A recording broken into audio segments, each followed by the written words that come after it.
So welcome to everyone. This is the open seminar of the second year of our research initiative, Interactive Histories Co-Produced Communities, Judaism, Christianity, and Islam, a collaboration between the Institute for Advanced Study Princeton and the University of Bern. In this project, as most of you know, we try to understand the entangled histories and stories of Islam, Judaism, and Christianity as a history of religious co-production.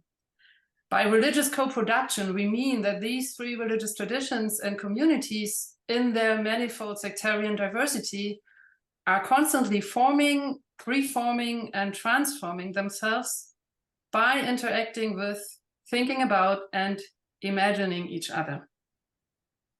A special welcome to our four new postdoctoral researchers, Anthony, Caroline, Gaetano, and Maria, and to Carson Bay, our new academic coordinator. Welcome to the core community. And a warm welcome back to the members of our academic collegium and to the first equipe of postdocs in Princeton and Bern. It is so good to see all of you again together with all other participants. I am very glad that we will start the second series of Zoom seminars by looking at the interaction of not only two, but all the three religious traditions, as we will deal with the co-production of kingship, political theology, and history in Christianity, Islam, and Judaism. I am particularly pleased that this first seminar is itself an intellectual co-production between two scholars who both have such wide-ranging interests and horizons that their thinking exceeds any spatial or temporal or cultural boundaries. So I hope and trust the dialogue between Zvi and David will inspire and hopefully also challenge our usual ways of thinking. Zvi Ben-Dor Benite is professor in the Department of History and Middle Eastern and Islamic Studies at the Faculty of Arts and Science at New York University.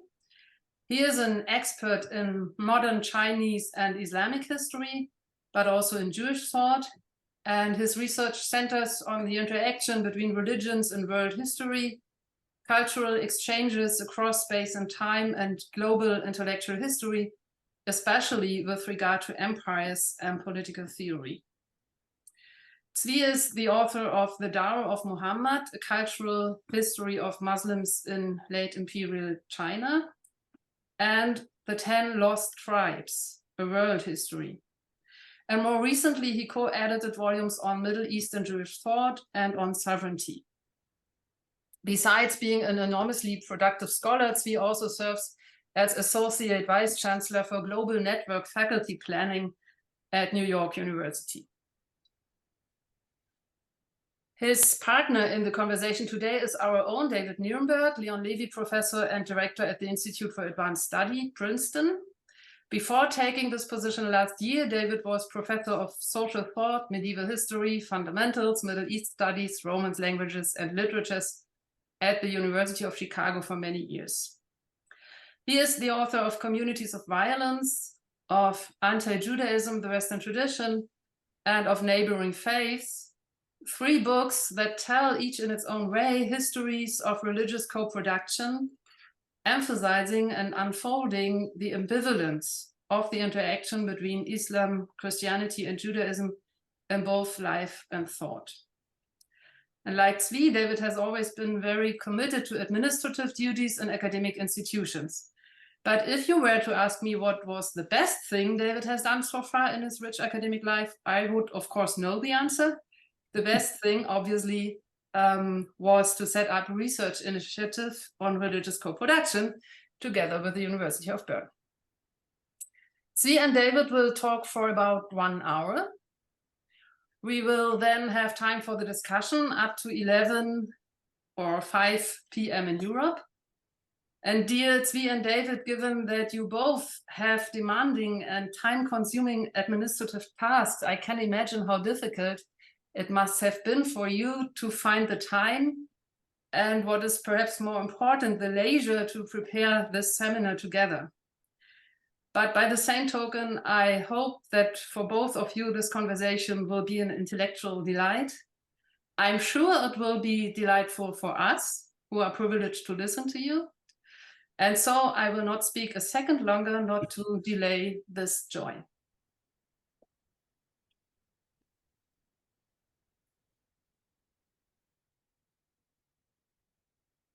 David, I should start, right? Yes, see. Okay. But first, let's just say, Katarina, thank you. I know we have had a custom of not really introducing people, but hearing your introduction makes me mourn that custom because it was so eloquent. I think maybe we should have such introductions before every. Thank you very much. And Svi, it's all yours. Yes, thank you so much. I also for the generous introduction, and I would like to thank David for inviting me to start this dialogue that more or less lasted a year. And I would like to thank the group also for coming today and for hosting me here. What we're going to offer you today is an effort to apply the approach that this collective project is exploring, that of co-production in Islam, Christianity, and Judaism.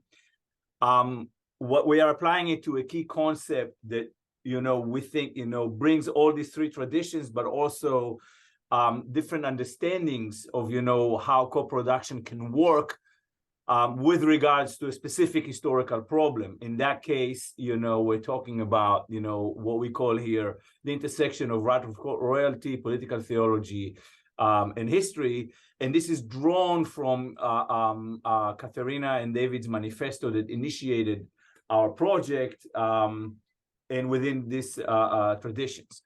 So we're going to present some sort of a chronological, there will be somewhat chronological approach, but our idea here in co-production that at some point everything becomes, on a similar level. So, and on that level, we want to argue or in fact, to suggest that concepts of sovereignty and history are subject to processes of religious co-production. Concepts of sovereignty in history are drivers of processes of religious co-production, and sovereignty and its histories allow us to investigate processes of religious co-production, what David brilliantly called several months ago reverse engineering of a specific product that we see in front of us. We could maybe expand it and say that our basic point, and our basic point is a pretty obvious point, but we're going to belabor it with many examples across 2,500 years to show how basic it is. Our basic point is that the importance of historical hermeneutics in the competitive sectarian dynamics of Islam, Christianity, and Judaism made the historical imagination a powerful tool for the generation of authoritative meaning. Yeah, and that is a very basic point. The justification and critique of power is among the many uses of this hermeneutic, and the political theologies and representations of rulership that emerge within the sectarian dynamics of these faiths are one of its products. And we're just going to focus on that one dynamic, that one product, political theologies and representations of rulership. So what we'll try to do is to present the rise of ruler-centered political theologies and their ultimate product, which is the idea or the image of the rightful king, as something that is actually co-produced, that is, as emerging from within each faith, in part at least, by thinking with or against each other and each other's histories. Now, we have to hasten to make a very, very quick distinction. We want to differentiate the rightful king, yes, in which, political theologies and God is very much involved, from sacral kingship. In other words, the idea that you have a king who was anointed by God is quite basic. It is known. It's not new. A lot of people have been writing about it. But basically, almost every king claims to be blessed, have the blessing of the divine. Okay. And you can have this you have plenty of evidence for that. Text from in Ugarit, for example, describes, priest anointing kings. The biblical Hebrew retains the words Mashiach, the anointed king, or Nasich, which is the modern Hebrew for prince, but actually means someone who was libated and the oil was coming on his face after he was anointed. Okay, but sacral kingship is everywhere. And it is not clear what is its position within, a certain historical process that he's co-produced. The proof of that is that even the Bible gives us many examples of cycle kings, who were simply cyclical. Think about King Saul, King Ahab, King Yehu, the pre-David, because he was invented as the founder of a dynasty, and the King Hazael or Aram, all of them, were anointed at some point. We are focusing here on cases of anointed kings that actually had a special role in history. Okay, and that's what we are after for. Okay, and I think we should move. So we are making a distinction here between the sacral and the rightful. Okay. Steve, the only thing I'd add is that some of these kings, when you say a role in history, you mean things like establishing a dynasty or providing an exemplary touchstone for future rulers. And some of these in the Hebrew Bible are not even Israelite, yes.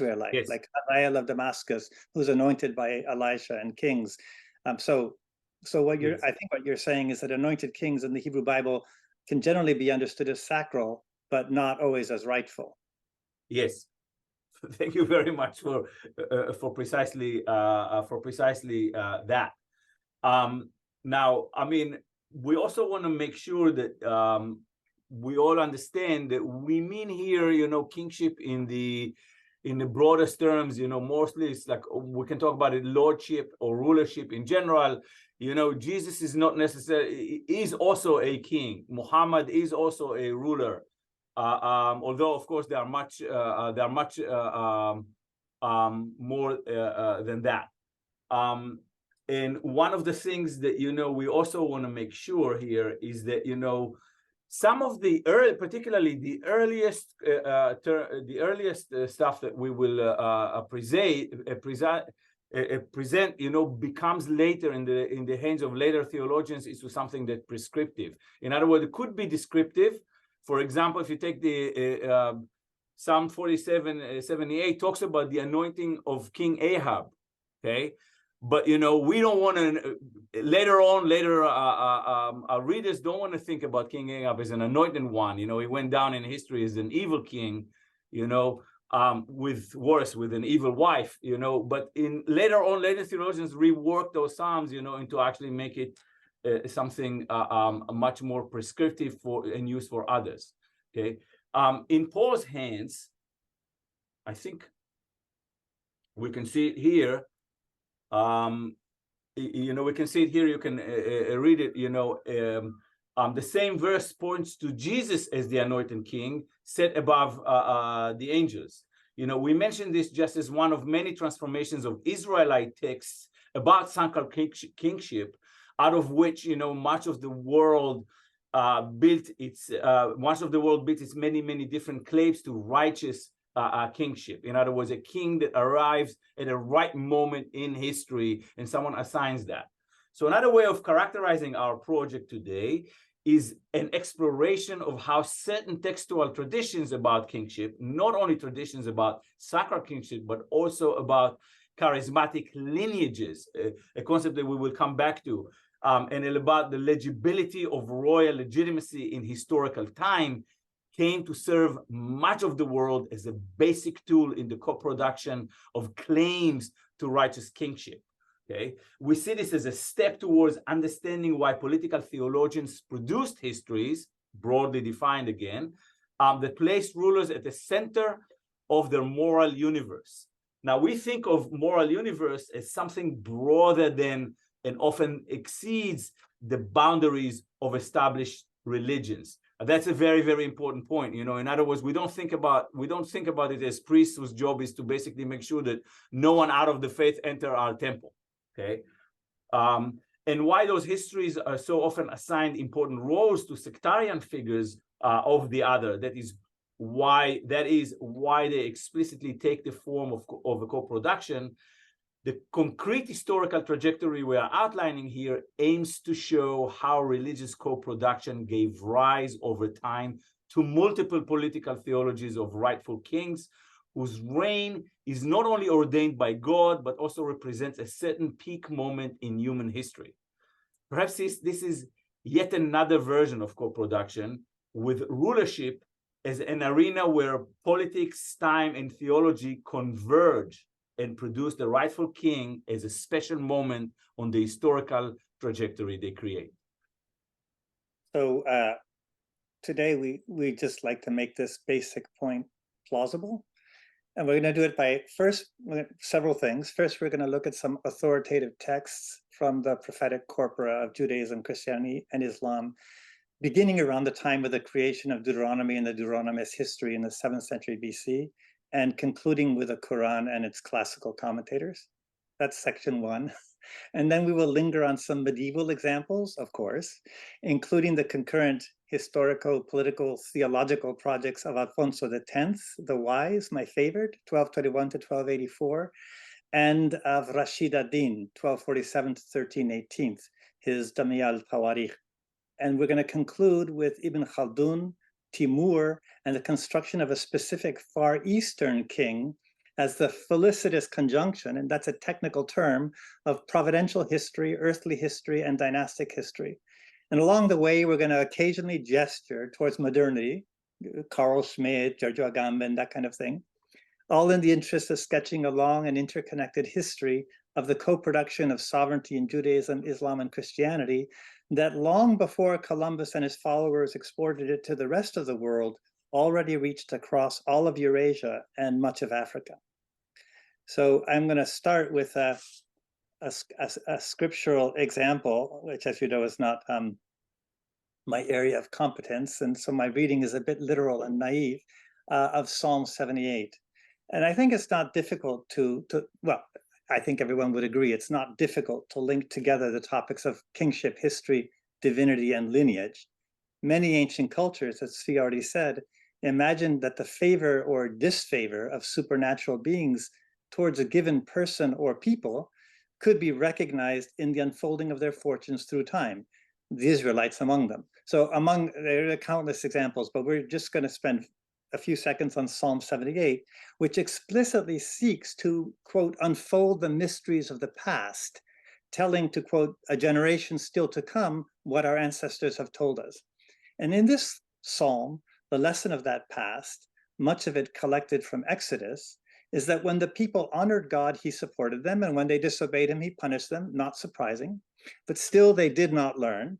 And the last part describes how God, quote, abandoned his power to captivity, rejecting parts of his people and selecting one dynasty, sect, segment, or lineage. And that's what you can see here in the lines we've offered. And I should say, our slides suck, and our translations from the various scriptures are very eclectic. They're taken from all different kinds of translations. We hadn't have time to really purify our PowerPoint. So please forgive the fact that you're going to see things from King James, modified King James, New Standard Version, various translations of the Quran, etc. But this is our point is I think clear from this rejected, did not choose, the tribe of Judah chose David, etc. So here, political status is an index of piety. God gives as he receives, more or less, making history legible as theodicy and sovereignty a barometer of fidelity. Or in the much later and more lapidary phrasing of the Quran in Surah 3, systems have passed away before you, so travel the earth and see how those who denied the messengers fared in the end. So already here we can speak of sovereignty as a sectarian co-production articulated through historical hermeneutics. The psalm rereads prophetic history in political terms to claim God's favor for the house of David. And it's sufficient proof of David's integrity that his sovereignty flourished, while that of its rivals, the tent of Joseph, the tribe of Ephraim, the house of Saul, did not, even though all of these houses were, as Svi has pointed out, at some point anointed kings. And of course, the story doesn't end there. If history were so easily legible, if adherence to God's true teaching were so obviously manifest in political sovereignty, then historical hermeneutics would quell rather than nurture sectarian dynamics. What we're going to try to show is it can nurture the most surprising sectarian dynamics across really all cultures of the world. Zvi, it's on you. Yeah, so let's complicate the story a bit by following the struggle between the house of Saul and the house of David. which lasted a long time, and this is a story that is quite famous, in 2 Samuel 3:1, and it's even the messianic analogies that even longer. Think about Paul as Saul, that's his original name. He fights Jesus, so it's the house of David and the house of Saul fighting again until the house of Saul gives in. And Paul, of course, dramatically gives in, on the road to Damascus, in the house of David, represented here in the image of Jesus, wins again. But this was, but we're going to go back, and if you can see that, the Bible actually talks about this history of, the rise of David, from being a bandit anointed secretly by the king, against the house of Saul until he sits on the crown. Now that is in a very, very distant past. Let's move very quickly to a less distant past, and when things begin to become much more complicated several centuries later, in the 8th century, when we in the ancient Near East begin to feel the presence of an empire, in this case Assyria, and it's important because this is an empire with a universal claim to sovereignty, and that very important to understand the process that we are trying to outline. And our interlocutor in this case is someone who was a junkie of Assyrian propaganda, the prophet Isaiah, who in the 8th century BCE, and then this is someone from the tribe of Judah, with clear ties to the Davidic court, sitting in Jerusalem and watching all the stuff that is going on in the northern part of Israel and in the entire ancient Near East.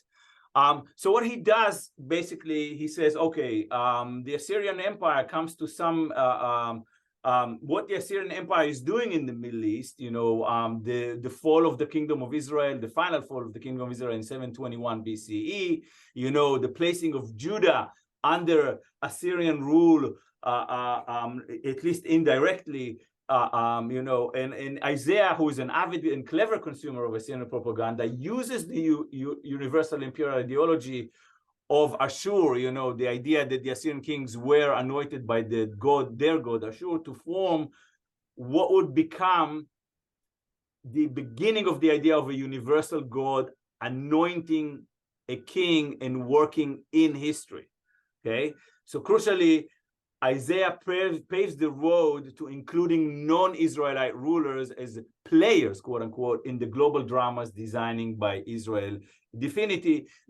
And I'm hoping you read the line here. You can see very, very clearly that he says, woe to the Assyrians, the rod of my anger, in whose hands, the cloud is the club of my wrath. In other words, I, God, sent these kings to do all sorts of things, to destroy nations, to keep them, and so on. Are not my commanders all kings, he says. Okay, that is the beginning also of a very important idea that works for us here, that we want to emphasize here, which is the idea that you can transfer, the idea of run for kingship. And we're not there yet, but we're coming to this.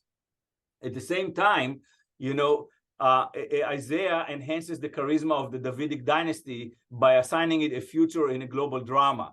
And this is beautiful because actually when he does that, the Davidic dynasty is quite weak, fearing northern Israel before and also fearing under the yoke of the Assyrians. But, he promises listeners that, one day, or in that day, the root of Jesse will stand as a banner for all peoples. The nation will rally to him, and his resting place will be glorious. In that day, the Lord will reach out his hand a second time to reclaim a surviving remnant of his people from Assyria, from Lower Egypt, from Upper Egypt, from Cush, from Elam, etc., etc., etc. This is not yet our rightful king, but Isaiah opens the door. And here we very, very quickly come, to the first person who is really, really designated as a certain peak of history. And this is a drama that we read in the book of Kings, the second book of Kings, with King Josiah. Okay. And in King Josiah, of course, appears in the 7th century in the second book of Kings, but in fact, someone made sure that we're going to read about him already, right after Solomon's times in King 1:32, where there's a prophecy, and I'm just going to very, very quickly remind you, King Solomon dies. There is a split, Judah is in Jerusalem, and in Samaria or in the north, Jeroboam, create the kingdom of Israel, and then he builds the golden calf in Bethel and in Dan, and then somehow a prophet shows up, in 1 Kings 32, and he says, one day there will be a king. Josiah is his name. A son of the house of David will appear. And he will slaughter. He will sacrifice the priest of the high places who are making offerings here. Yes, to, of course, the golden calf, which is a very, very serious sin. Okay. Now we fast forward back to the 7th century, with the creation of the Deuteronomic history, and there indeed Josiah, whose appearance was prophesied in 1 King, now finally showed up, and he does great things. He purifies the temple, he kills all the idols, he destroys a lot of lineages of priests, working all sorts of idols and so on and so forth. And the Deuteronomistic historian summarizes it, saying, neither before nor after Josiah was there a king like him who turned to the Lord as he did, with all his heart and all his soul and with all his strength, in accordance with the law of Moses. And when you read that drama, after all the destructions and the conquests, all of these things, the Bible actually in this period describes a very, elevation, closer to God. The people are elevated. When, for example, when they celebrate the Passover, it says there was never a Passover like this. Yes, no one had to fight over the Seder night. It was a really, really important moment. Okay, and we would like to emphasize here, two very quick points that later on, first Isaiah, Ezra, and second Isaiah continue to pave the way to non-Israelite rulers. Yes, even after Josiah, when they begin to use, the idea of a king anointed by God to fulfill a specific role in history. And the most important case, for example, would be Cyrus the Great, okay, who celebrated by second Isaiah, celebrated in the opens the book of Ezra, and even mentioned closes the book of Kings, as the person who is like closing that history, with restoring the temple and allowing some of the exiles to return from Babylon and to Jerusalem. Again, he is now hailed as a universal Messiah. Okay, and Isaiah, again, this is second Isaiah, speaks for Cyrus. Think about the audacity to do that. He speaks for Cyrus. I'm the Lord. And again, God is anointing Cyrus, sending him to do this. And he says here, I'm the Lord making of all things, who carries out the word of his servants. And then, at the end, I'm the one who says of Cyrus, he's my shepherd, will accomplish all that I please. He will say to Jerusalem, let it be rebuilt, end of the temple, let its foundation be laid. Okay, I guess we should continue. So the key here is to see that rulers do not need to be inside an authorized religious tradition. Okay, they can come out of other, and the key here is that specific theologians working here can put them at the center of their moral universe, the way second Isaiah that he declares outside rulers as tools of God. Any ruler anywhere can be brought into this within framework, and think about Daniel in that context as well, and we will return to that period even much later. But enough with the Hebrew Bible. Let's move a little bit to early Christianity. Well, that's on me, and I'm going to say very little about it because, as you know, that's not. But I think it's not any news to say that the lineage of David and we're going to talk about lineages a little bit, not half as much as we should, but the lineage of David still mattered. And I just offer you one of many, many places in the New Testament where you can see that these texts, proof texts, discourses continue to be mobilized. But I think all I want to highlight from the early Christian tradition is that the ambivalences of kingship and sovereignty, which were already present in the Israelite texts, were also sharpened and put to new sorts of work. And one of the new sorts of work is that earthly, and this again was already somewhat present in Israelite texts, earthly political power was aligned in novel ways with the ungodly. And we just want to, because there's always these two potentials. There's the righteous kingship, there's unrighteous kingship, but they can all be put to work. And I'm just going to offer you a few of the many, many texts that we could talk about, and we're not really going to talk about them, just enough so that you can see how the princes of this world are being deployed in a way that is itself conducive to, we could call it a negative or a critical discourse of sovereignty, one that might even raise the possibility that there's no such thing as a righteous king possible. I'm just a few more texts. Again, the principalities, the powers aligned with, sometimes aligned with the rulers of darkness of this world. So Paul's texts here, and there are others, can be interpreted as divorcing the princes of this world from knowledge of God, and at times even associating them with the powers of darkness, as here in Ephesians. Let's see if I have something from Colossians to offer you. There we go. Yeah, another example.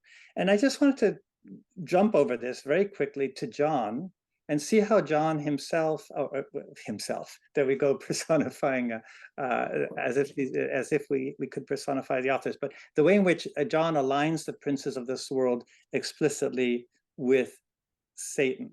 So, for example, here.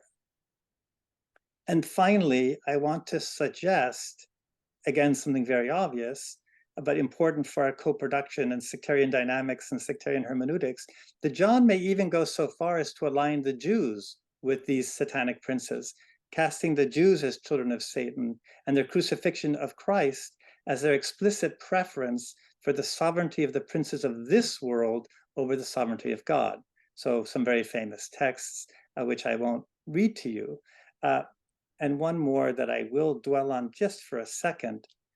Here's your king, Pilate said to the Jews, but they shall take him away.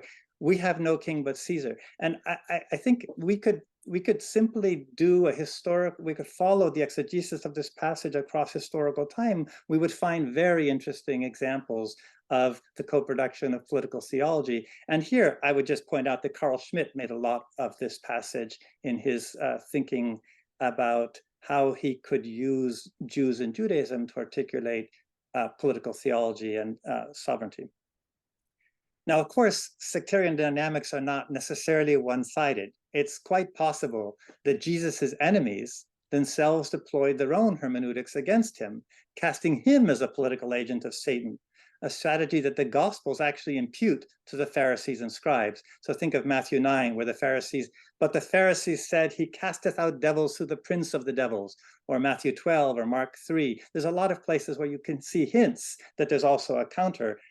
But it is Christianity and not Judaism that became the religion of Roman Empire. So we're going to focus on just one imperial example of this co-production to demonstrate how important it remained for the development of Christian forms of political sovereignty. And I think we could pick any number of texts. Eusebius might be the most famous and the most fruitful, but I want to look at only one letter, a short text, and it's a famous letter, of course, that of Ambrose, Bishop of Milan, sent to the Emperor Theodosius in 388 CE, after a mob of monks burned down both a Jewish synagogue and a Valentinian Christian church. So the Valentinians were one of many dualist Christian sects in the Mesopotamian city of Callinicum.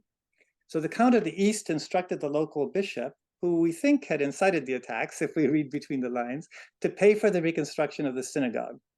And the incident might have remained a local and minor one were it not for the intervention of St. Ambrose. In his letter 40, he begins with a disquisition on freedom. He says, a good priest is defined by his insistence on expressing the truth freely, and a good emperor is defined by his willingness to allow liberty of speech from priests, not from everybody, but certainly from priests. And the first 5 paragraphs of the letter sketch the outlines of a split model of sovereignty that Christian political theology will become familiar with. The monarch has the power to compel obedience in state causes, says Ambrose, and the priest has the obligations to state the will of the King of Kings, one whom it is even more perilous to displease, says Ambrose, than the emperor. And once Ambrose has established this framework of dual offices, imperial and priestly, with their incipient dual sovereignties and freedoms, he takes up the case at hand. The synagogue began to be burnt by the judgment of God, not by the judgment of God. The bishop and his monks are but the instruments of God's justice. Their violence is a proclamation of his sovereignty, because insofar as the synagogue represented an exceptional space outside the law of Christ, its existence diminished that sovereignty. And if you think I'm emphasizing language that is kind of Agambenian or Schmittian, that's quite right. I'm just trying to show that there are actually continuities between these forms of logic and modern political theologies. The emperor and his count believed the synagogue affair to be a matter of public order, and they acted to defend that order and also their own sovereignty. Ambrose claims that this very insistence on upholding the letter of the law is Judaizing, and he pointedly reminds the emperor of his predecessor's unhappy fate. The Emperor Maximus, says Ambrose, hearing that a synagogue had been burnt in Rome, sent an edict to Rome as if he were the upholder of public order. Wherefore the Christian people said, no good is in store for him. That king has become a Jew. So just to adumbrate, a monarch who reads literally, upholding the letter of the law over the demands of spirit, will be deposed as a Jew. And I'll just point out, this too is a way of making history legible. It's a very flexible way, capable of projecting Judaism onto any figure, including, in this case, a Roman emperor. So Ambrose's rhetoric entirely transforms the stakes from a conflict over the relative power of governor and bishop, emperor and church, into a contest between Jew and Christian for sovereignty over the meaning of history. If Theodosius defends the Jews, quote, the people of the Jews will set this solemnity among their feast days, and they will doubtless number it amongst those on which they triumphed either over the Amorites or the Canaanites, or were delivered from the hand of Pharaoh, king of Egypt, or Nebuchadnezzar, king of Babylon.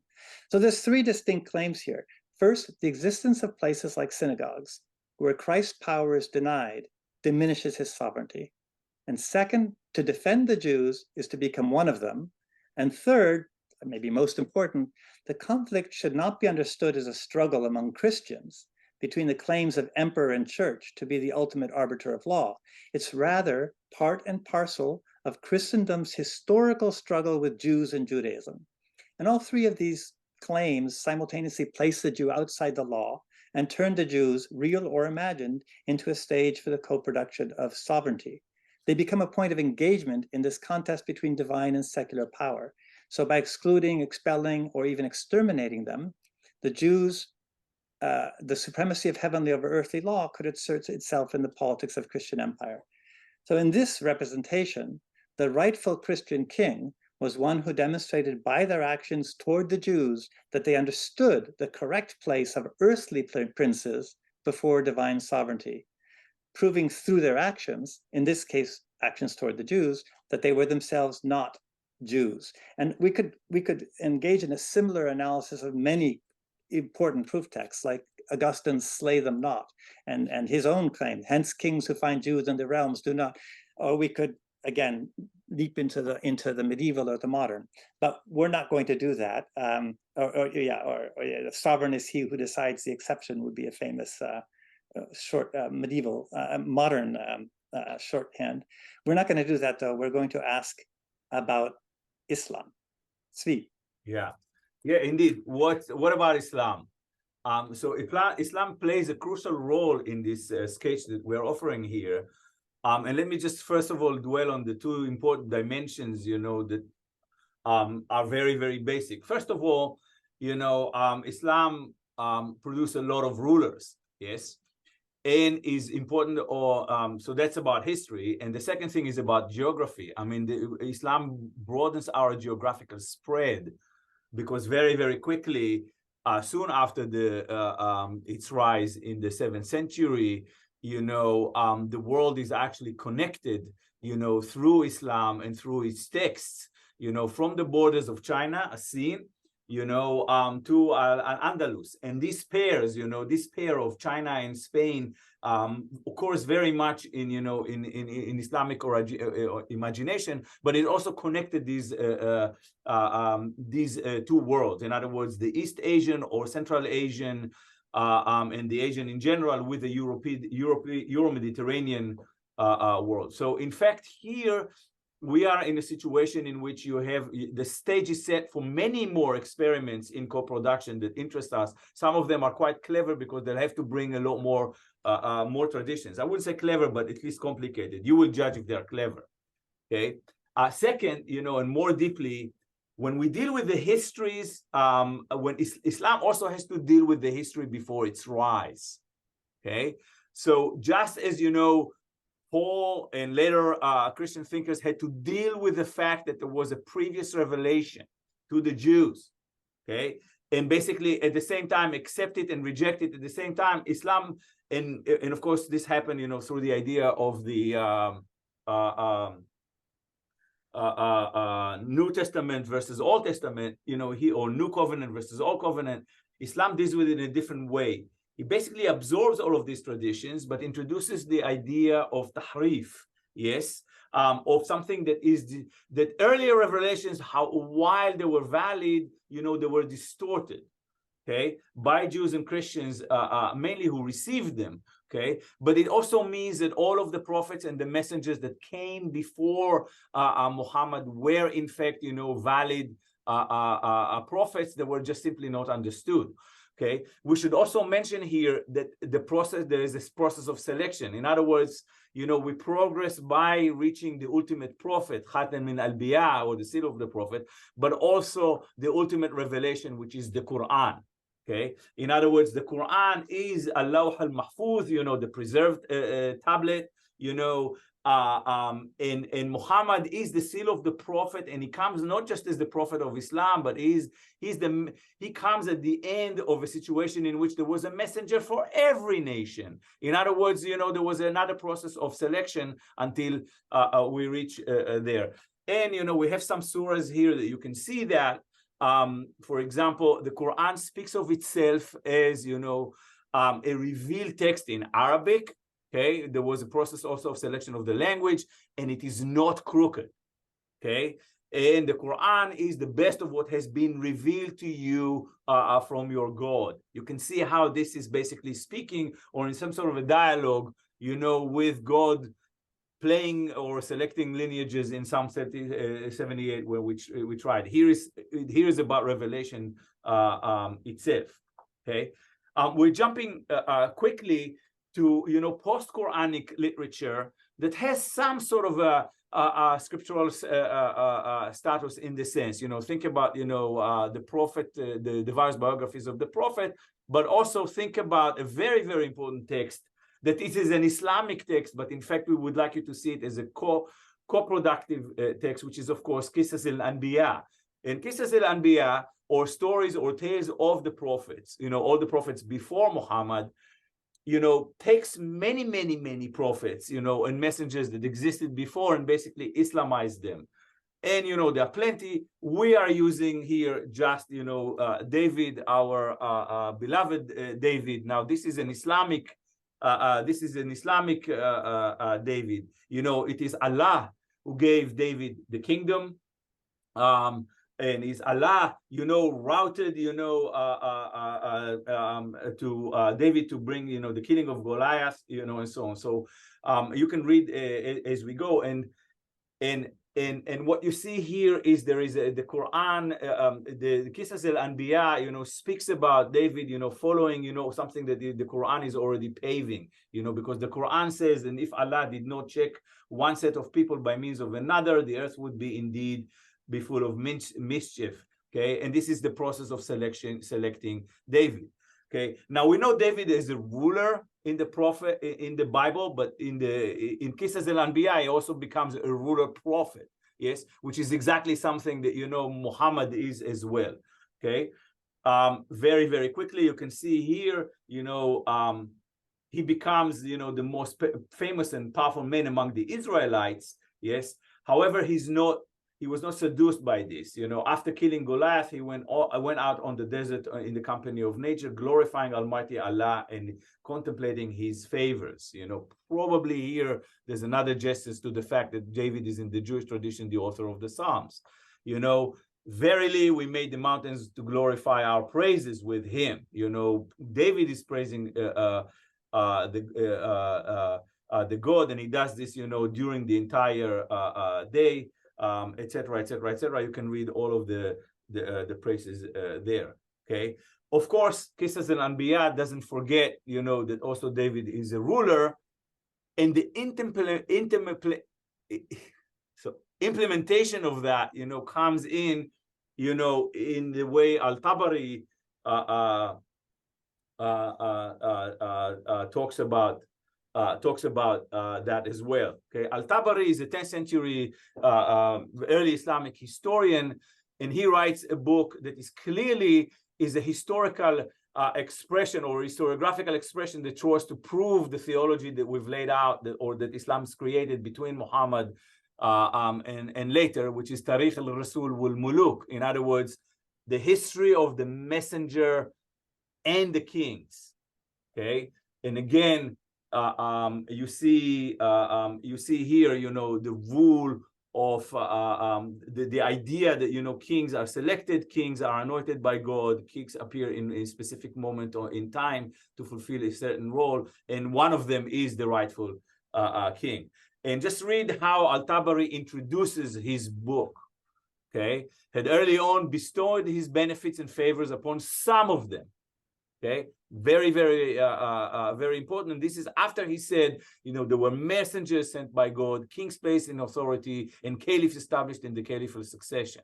Okay, in other words, again, you see here a process of a selection, but here we can see someone who we can call a declared historian. I mean, At-Tabari clearly is a historian, not a theologian, but he works within this theological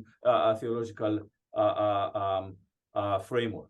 Okay, and he also makes a very clear distinction between anointed and even divinely anointed on one hand, and rightful or righteous on the other. And it is clear that he does this because he works with the concept of the many messengers, many kings, but only some of them, fulfill a certain moment. Okay. Zvi, why don't I jump in here to wrap up this section? Yes. With another, I'm sorry, I'm so egocentric. I want to talk about David as a template for the production or the co-production of righteous kinship in both Christian and Islamic politics. I'm just going to give a Christian example. I mean, there's so many. So Davidic kingship is actually a term of art for understanding medieval kingship. I think of Philippe Buch's beautiful book on the Capetians, for example. But I'm going to offer you, of course, a Spanish example and just an intimate one from Cantiga 110. And the reason I love this Cantiga is because it's really about the role of praising, in this case, the Virgin, but praising God. So it's the role of being a psalmist. And Alfonso X, the king who produced these cantigas, understands himself and presents himself very much in the place of David as a praiser of God, as a singer before God, and as a righteous king and divinely anointed one. Now I give you here Cantiga 110, which is about the impossibility of ever exhausting the possible praises of God. And I could point to all of the co-productions going on here in the text. Christine Hayes has written about some of these too. And so I won't talk more about for example, the image of the sea of ink, which is a co-production that in this case draws on Talmud, draws on Quran, draws on Sanskrit literature. I refer you to Christine's beautiful essay on that subject. But I will talk a little bit about some of the other co-productions going on in this Cantiga, where, as you can see here, in this illumination, you see King. I was going to say King David, but I actually, of course, mean Alfonso X. But actually, the iconography here is very, very similar to Davidic iconography. There's a beautiful manuscript in the Pierpont Morgan Library of King David singing, which this middle panel is highly evocative of. So you can see how Alfonso is presenting himself in the role of David. But as always, there are co-productions going on here. So he does so simultaneously borrowing from the visual vocabulary here of the maqamat and of Arabic book illumination in his day. So this kind of structure, which you see down the entire left column, is virtually unknown in European manuscript illumination outside. First, the Cantigas is a pioneering example of it, and then outside of Spain. So on the one hand, even his way of self-presentation, and on the other, I just wanted to just stress, and this is a little subjective, that when it comes time to illuminate the impossibility of sufficiently praising God and the insufficiency even of a sea of ink and a sky of parchment to do so, Alfonso, who's also David, is here juxtaposed to a figure who is highly orientalizing, let's say. We can't say what he is, but his headdress, his pose, all of them place him outside of any other figure in the Cantigas and in the realm of kind of world or Eastern knowledge. So just this was just one very quick example to show how even these moments in the Middle Ages where a consummate master of the ideologies of kingship, such as Alfonso the Wise, wants to deploy them all together. He certainly anoints himself as David, presents himself as David, but in a vocabulary that is drawing on all kinds of material that we would call from very far away, from Islam, and we will see soon from the Hindu world as well. So in this sense, we would call it co-produced. I want to also point out that the same is true of charismatic lineages. I won't go into Alfonso's lineage, but almost every royal house sought to create links to these charismatic biblical lineages, not only biblical. So for example, the British royal house descended from multiple charismatic figures. It descended from Aeneas and Troy. It descended from King David. It even descended from Muhammad. So here you can see in Burke's peerage the lineage of Queen Elizabeth, who, through a Spanish figure, Zaida and Santa Rodriguez de Lara, etc., is said to descend from the Prophet Muhammad. So these are, I think, the Western cases are more familiar to us and maybe easier to make. Let's take a look at a more eastward-facing case, the making of the Chingizid Islamic rightful kingship. And here we're going to focus on Rashid ad-Din, who writes a world history at the very same time, by the way, that Alfonso the Wise is writing his world history, the General Historia, and using very similar techniques. That's a topic for a different day, centered on Ghazan Khan and his brother Olyetu. Zvi. Yes. Okay. So I'm going to do a history of the Mughal Empire in 30 seconds. In the 13th century, Genghis Khan rises in Mongolia. As we know, within very quickly, throughout the 13th century, he kind of conquers the world. The empire then disintegrates into 4 parts, in Russia, China, Iran, and in Central Asia. And we are focusing here on the Ilkhanids in Iran, okay? The Mongol dynasty that ruled Iran, actually, it was Buddhist. And not only that they were Buddhists, they were kind of in-your-face Buddhists. They built temples for the Buddha. They encouraged. They were like very, very Buddhist, despite the fact that the entire population under their rule was Islamic. It was Muslim. In fact, there were odds with the Chagatais and with the Mongols in Russia who became Muslim even before that. And of course, they were fighting the Mamluks, okay, who were Muslim.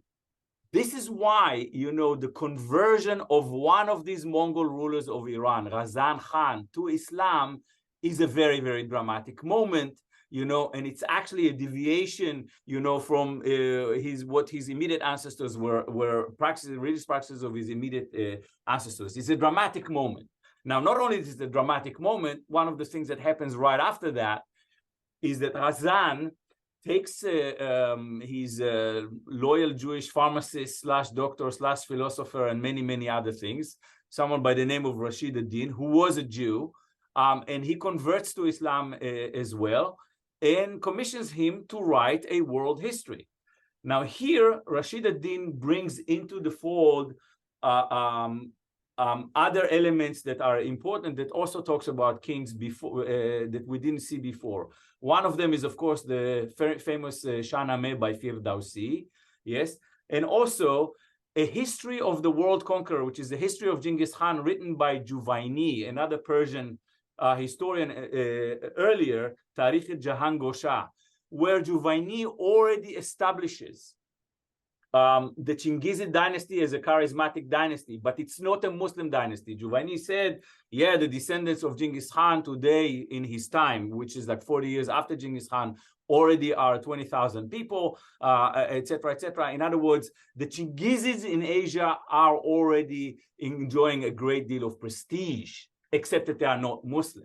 Okay, and then comes Razan and converts to Islam for many political reasons. It dawned on the Ilkhanids that it might be better to have the same religion as their subjects, etc. So the world history of Rashid ad-Din, yes, comes in, in this context, of this conversion, and he speaks about his book, okay, and he says, I'm writing this world history, and again, world histories of the kings of the world long before, the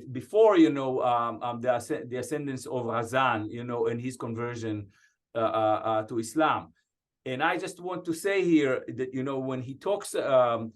when he talks about it, he specifically says, I collect the histories of origin and lineage of the Mongols and other Turks. He's remembering that, the Mongols come of other Turks, again, hinting here that there was a process of selection of this specific dynasty, and he arranges chapter by chapter the traditions and tales kept the treasuries entrusted to their emirs.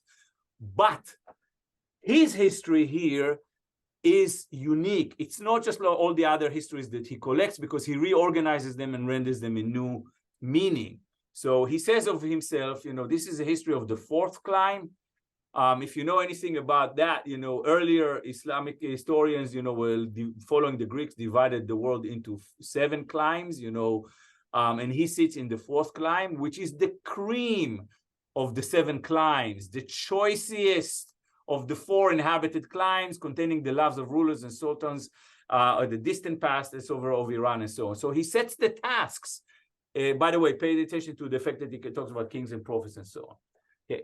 Now let's move forward, and we are talking about, what he says about that. And pay attention here how, Razan is casted as a Mongol Muslim Josiah. Okay, this is a man who, in fact, converted to Islam, but in fact, he returned to God. And there's a section here, I hope you read the entire thing. I'll just read what I bolded. The market of religion became brisk when the king of the world, Razan Khan, adopted the religion of the prophet. Okay, this is a moment of discovery. It's a moment of returning to God, and it buoys the level of spirituality of everyone, even the subjects who were already Muslim. Okay, and Razan is a sort of a Josiah. He laid out a new foundation for the propagation of the pure law. He completely abolished the customs of polytheism, infidelity, and heresy, just as what Josiah did in Jerusalem. Yes, and then he says something very interesting. It follows upon these introductory remarks that the reason God wanted to elevate the might and the glory of Genghis Khan, his forefathers and ancestors and his children and offspring, and to raise the condition of that family, yes, was to strengthen the religion of Islam. In other words, according to Rashid ad-Din, God was using the pre-Islamic pagan and infidel Chinggizid dynasty before Razan. He made them so strong so that later on, when one of them converts to Islam, it will actually to strengthen the religion of Islam. Okay, now we have seen that kind of thinking before. Here is very, very explicit, and I would say think about Maimonides and other medieval commentators saying, actually calling looking at some historical episodes like this and then calling them proof of divine cunning, you know, where we reach at a certain point, you know, because of, in a kind of a crooked way, because of divine cunning. And Hegel would call this the cunning of reason. Okay. And each one of them, by the way, wants to reach a certain goal as well. Okay. So Zvi, why don't I jump in here to take us forward? Because I see we're at 10 o'clock and we still have Timur. So let me just say that that this understanding of the world as intertwined and co-produced, so to speak, is not just us imposing it. This was also a view, as you see, Rashid, the cunning of reason is one version of that, or the cunning, the divine cunning of Pauline antecedents too. But our own subjects were thinking sometimes in this way. Alfonso the Wise, again, my go-to example here, because contemporary with Rashid, is one example. So, for example, in his book of chess, he explains how chess, like many other forms for training the soul, the brain, and the body, and for creating good kingship and alegria, as Ali Peters would tell us if she were here, is itself a creation of the Hindus, but created by consulting with people from all over the world. A king asking multiple people to bring to him advice, and then coming up with chess. And here you have in the frontispiece of the Libro de Ajedrez, you have an illumination of precisely that. These three figures from elsewhere coming and advising the king on how to be a good king. And Alfonso sees himself as doing precisely that, borrowing from all of these traditions to create the righteous and wise king. And he actually asks at one point, how can it be that so many of these techniques for being a good king come from the world, from India, especially given, he says, that we all know that the Indians are black and that blacks do not produce knowledge. And he comes up with a special explanation. He says, well, there was a special conjuncture of the heavens over India, which countered the effects of climb. And that's why India produced so many of these forms of knowledge. I just mentioned that because the felicitous conjunction is coming up. And I want to point out that in places like Al-Andalus in Spain, people were also thinking very much about how climb, astrology, and divine will are all interrelated ways of creating the righteous righteous kingship, among other things. See, back to you. Yeah. So we're jumping into, we're still in Asia. We're getting even closer to China, and we're talking about Timur or Tamerlane, you know, who begins to cultivate, you know, as part of the propaganda. Of course, this is another, you know, global conqueror, you know, world conqueror, etc., ruler of the world. And he takes a term that already appears in Rashid ad-Din, but he makes it much bigger, which is Sahib Kiran, or Lord of the Felicitous Conjunction. Kiran is, in fact, an Islamic term for in astrology that speaks of the convergence of two stars or two planets in the sky. That basically is a signal for a moment of the emergence of a great king. So Sahib Kiran becomes the title of Timur, and later on of the Timurids in India, the Mughal dynasty, who are doubly prestiged. You know, they are both Chinggizid from the maternal line, and from the paternal line, they are Timurids. Okay, and they use the term Sahib Kiran. Okay, and that term, you know, is encountered, you know, by none other than Ibn Khaldun. Ibn Khaldun, a historian, a sociologist, or the father of sociology, as people sometimes like to call him, you know, from the Maghreb, from, you know, North Africa. He's in Damascus, you know, the time that Tamerlane lays a siege on Damascus, and actually meets him, and he begins to struggle with this title of Sahib Kiran, which, you know, Tamerlane entertained and possessed. And he begins to explain this because he reports on all of the goings on in Asia to the kings to the rulers are in Egypt, who are very concerned and want to know what's going on. Okay, and he tries to actually reconcile this with, you know, Euro-Mediterranean traditions. Okay, that he is aware of. Okay, and he actually mentions to us, you know, different people in the West who are actually not talking about Sahib Kiran per se, but basically talking about the idea that one day there will be a great king, you know, whose rise to power will be signaled by the sky, by the Kiran in the sky. So this is the one, in a way, the ultimate rightful Lord, because now we bring also astrology and so on. Okay, I'm just going to keep. I hope you can read some of the examples he gives here. You know, including, by the way, a Jewish physician and astrologer of Ibn Alfonso. You know, sons of Alfonso, of Castile. You know, etc. That like supports his arguments and so on. And then he does something really remarkable, and this brings us to the last slide, I think. Ibn Khaldun actually begins to develop Quran further, and he hints to us that we are allowed, in fact, to broaden the concept and say Quran is not just a felicitous conjunction in the sky, it's also in history as well. And he, since you know a lot about dynasties and written a lot about Arab dynasties in Islam, he says, well, the Great Conjunction indicates great events such as the change of royal authority or dynasties. In other words, the rise of a dynastic founder or a specifically important king such as Josiah or David, on the other hand, Timur, Genghis Khan, or Razan. Yes, dynastic founder and someone who takes the dynasty into a new level. Medium conjunction, appearance of parents and stage of superiority and royal authority. And a small conjunction indicates the appearance of rebels and propagandists and the ruins of towns of their civilization. Okay, so he basically says, okay, that kind of a conjunction can work in many, many ways on different scales for us to appreciate. So what have we just shown about co-production and right rulership over the past hour? Well, first, we were offering a response to the idea of co-production in religion. It's not, again, news. It's not news that royalty is sacral, that charismatic dynasties exist, or the power seeks its legitimation in history and prophecy. What we're trying to highlight is that this was a significant arena in which the historico-discursive terms, is that a phrase, were set by co-production. When you start to think about co-production seriously and then go back to these events, you can, if you wish, cathect on their co-produced moments. That's what we meant by reverse engineering.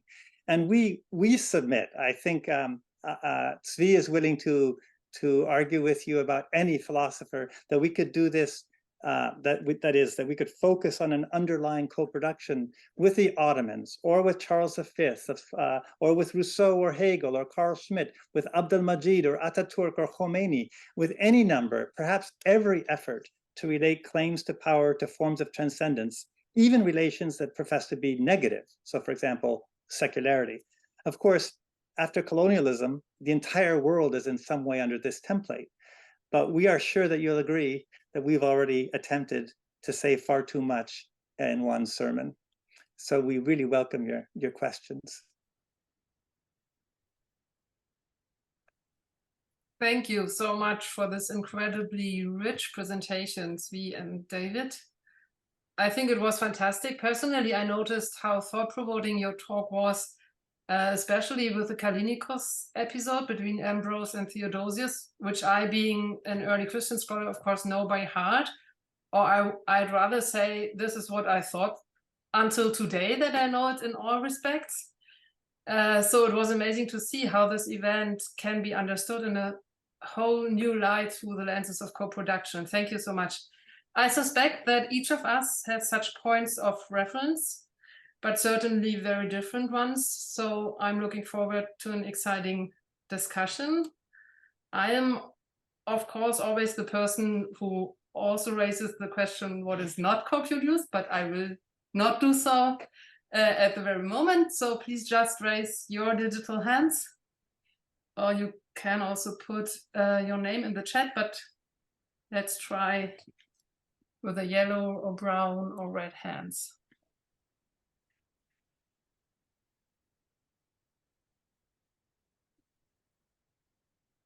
That was a quote from the Quran, Katarina. Yeah. So I have Sarah. What a thought-provoking presentation. I have so many ideas running through my head. I actually have a question for you. I was wondering, to what degree, or rather, do you see patterns when you're looking at discourses on rebellion, dissidence, and resistance, which one, to a certain degree, might see as part and parcel of this discourse, but also kind of almost the foil to it? To what degree do you see the same, the term you just used, I think it was historical hermeneutical vocabularies, to what degree do you see some of the same kind of some of the same vocabularies being referenced versus alternate kind of imageries being used, or alternate kind of vocabularies in terms of kind of ascribing to a different historical imagination? To what degree do you kind of see, at what point do you see the adoption of a specific idea as opposed to an alternate idea when it comes to these co-produced vocabularies? Does that make sense? Because I'm just thinking about, sometimes you'll have a specific kind of historical imaginary or a specific aspect of vocabulary not adopted at the beginning of, say, a specific disagreement, but then later it becomes so canonized that it almost kind of, that imaginary becomes concrete to the point to where even a dissident or even someone who's rebelling would actually claim ownership to that idea, as opposed to offering a different imaginary.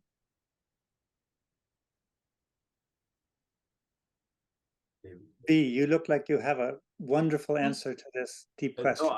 Yeah, if I understood correctly, you asked to zoom in on a moment in the context of a rebellion. Yes. So I'm much more comfortable in explaining this, you know, from the point of view of, and I will return to Ibn Khaldun and bring Islam back into this in a minute. But, you know, I mean, the most elegant answer, I think, would come by Chinese historians, you know, who basically says, well, I mean, pre-modern historians, basically, look, if you rebelled against the emperor and you failed, you go down in history as a bandit. But if you succeeded, then you actually, you know, you are a Sahib Kiran, you're the Lord of Felicitous Conjunction.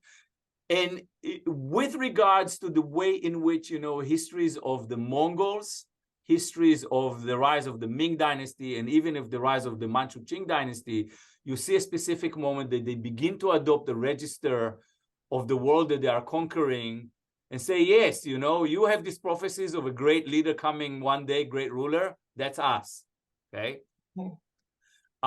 So you can, first of all, you should, if you understand it historically, we can even put the finger where it happens, you know, but also it's something that I think bandits, you know, I think at some point when they begin to be much more confident about the claim, or rebels, but the claim that they are making to political authority, then they begin to also augment it and buttress it, you know, with claims, you know, with political theological claims about their chosenness. Okay. That's fascinating. Yeah, but the trick is to see what it happens. And I think Ibn Khaldun suggests to us that we will have to look at it this way when he says, okay, well, wonderful, Kiran, okay, but there are actually different levels of Kirans. Okay. Yeah. But Sarah, I think you were also asking, about, do passages fall in, is there differential use of certain proof texts? Yeah. And I think that's a really hard question to answer. I think that the Matthew principle in social science is about network effects, where people who are cited a lot get even more citations. The rich get richer and the poor get poorer. I think it's certainly the case that certain passages become very, very important, and partly because they became important early. And so there's a path dependency to that. But the important thing is to remember that those passages can be used on opposite sides of they have any number of interpretations. They don't speak necessarily for power versus for the rebel. They can be used by both. And then there are these moments, and I think in every tradition, where suddenly a passage that was used to think through a problem at a certain point in time and then fell out of favor gets rediscovered. I think that you see that, for example, in Quran criticism under Khomeini, where reformist Quran critics went back to passages that had been important for example, Ibn Rushd, but had really fallen out of favor in modern Quran criticism. So I think you get both. And the only way to answer your question really would be to have a kind of holistic accounting that only God is capable of. Well, yeah. potentially, because I think what both of you have highlighted is really fascinating. And I'm just even thinking that would be, I don't know what you're planning on doing with this project, but I think that would be a really interesting facet to explore as like a part 2, maybe. Yeah, if I may, following David's jump to the present time, if I may just say one sentence, think about Abu Bakr al-Baghdadi, you know, the so-called caliph of ISIS, at some point adding al-Quraishi to his name to claim that he is actually from the tribe of Quraysh and therefore possibly a Sayyid and at least a rightful caliph. Yeah, that's so interesting. Yes. Thank you very much to both of you for this very rich talk. What I'm going to say is that I am not very sure about co-production here. What I see in all the examples you have been giving is prophetism, the importance of prophets, and the long tradition of messianism, current to Khomeini and to always using the same devices. But more than co-production, what I see here is the underlying Judaism, or the basis of Judaism, both in Islam and Christianity. And I don't know if that is part of co-production or if it is something else or on top of it. That's it. I'm going to say this, you sound like the reviewer number 2 of our Harvard Theological Review article. It is a real big question, and I mean, Zvi and I could just defer to Katarina to answer it. I think, though, the distinction isn't meaning. Our concept of co-production throughout this entire project is very broad. That's true, and that's because it's meant to encompass all of these things. If you ask me how I came to it is distinctive from how Katarina came to it, or from how any of you have come to it or not come to it or resisted it, etc. But I came to it precisely because of anti-Judaism. That is to say, in my work on anti-Judaism, I saw the work that thinking about figures of the other did in these traditions, in so many different parts of these traditions. And that's what I call co-production. And so the fact that this particular shape of co-production that we're studying wouldn't have been possible if early Christianity had rejected the Hebrew Bible entirely, or if Islam had rejected all previous prophets as not part of any continuous teaching of God, then that's true, but it doesn't apply to me because we don't live in that world. We live in a world in which precisely these co-productions became possible because of these ongoing struggle with the appropriation, authoritativeness of multiple traditions. So I don't think you're actually pointing to something that would make this non-co-productive. I think you're pointing to the reason why co-production is such a flexible and powerful. You are right, and you convinced me. What I wanted to say is that messianism, which has been underlying the whole talk, becomes a whole issue, a whole field in itself, in which all the three religions coincide and recognize themselves. It is the fact that messianism reaches such an important political and theological status in very different times and regions in the three religions, which is something in itself so important that it seems like something in its own for me. Yeah. You know what I mean? I do. Yeah. I'll leave Tzvi. I see Tzvi raising his hand. I just want to say, much of your life has been devoted to the study of messianic figures, and so it doesn't surprise me. Yes. And I deliberately did not talk about Ibn Tumart here, although we could have. Tzvi. Yes, I know I wasn't raising my hand. I was scratching my head. You know, Motion is I have so dangerous. much admiration for for Mercedes, if I may. You know, I would like to make two comments very, very quickly. First of all, I mean, in terms of messianism, it's a little different here. Because messianism sometimes represents an end of history, the end of history, okay, or at least thought of the end of history, and history is going on. Second comment on that, you know, at least in the Islamic tradition, there's a weak I'm excluding the Shia, you know, we have a weak messianic attention. In other words, history doesn't end. Okay, it's not the second coming or the coming of the final Davidic ruler in Judaism and Christianity. So that allows history to continue. That's why I think Rashid ad-Din is important, because I see him working with it. Second,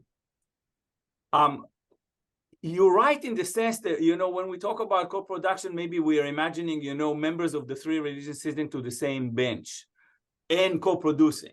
Okay, more what we see here is actually, you know, one single author coming out, using different things and putting them together and organizing them. So that could be like kind of a sort of a weak co-producing. However, that is why I think I would like to insist on the ruler and rulership as the arena in which it all happens. Because in as much as the ruler is the chief diversity and inclusion officer of their kingdom, not of equity, but, you know, of diversity and inclusion, they need to basically bring in different populations, you know, who are now their subjects under their control. Okay. And think about what, you know, George Bush II said, you know, that basically he has a sister-in-law who is from Mexico, and he said, well, I need to brush up on my Latin, you know. So basically he was catering to the Hispanic or the Latin population of the United States, you know. I'm the president of everybody. Okay. Think in that sense, you know, rulers in the past, you know, when they had so many populations, they actually encouraged that kind of co-production. Think about the Mughals in India, you know, dealing with Hindus and with Muslims. You know, think about, you know, the fact that, you know, Rashid ad-Din needs to basically grapple with the Buddhist past of the Ilkhanis. Okay, and by the way, there you see a lot of co-production going on, because we didn't have time to bring it here. He really works with Buddhist frameworks of a gradation of perfection in order to come up with the idea that Razan is sort of a perfect ruler. So there is co-production there. Yes, maybe it's not, you know, members of the three religions sitting together in a workshop, but I do think that there is certain coalitions in the mind going on, and it is encouraged by the rulers. So I see 3 raised hands by our postdocs. So I forbid myself to jump in at this point, even if it is tempting, but Caroline, please. Yes, thank you.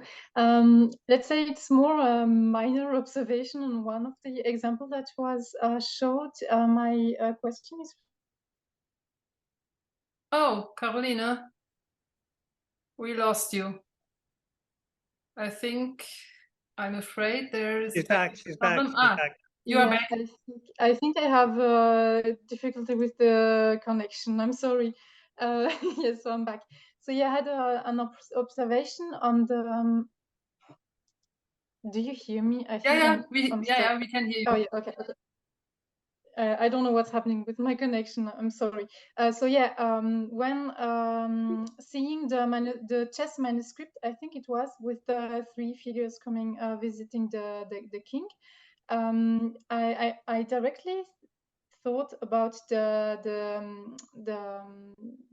representation of the adoration of the mage in early Christian iconography, and I don't know how easy it is, or how useful it could be to go to dig deeper into this iconographical composition, but in the end we have this iconographical composition is at his core already co-produced between Christian and pagans in a way to present and legitimize the kingship part of Jesus. So then it could be interesting if we can do the jump, let's say, from the early Christian sarcophagi with this context that I don't know, but really well. But even the composition of the scene with the columns, with the arch, it reminds me actually of the column sarcophagus that represents this episode we have.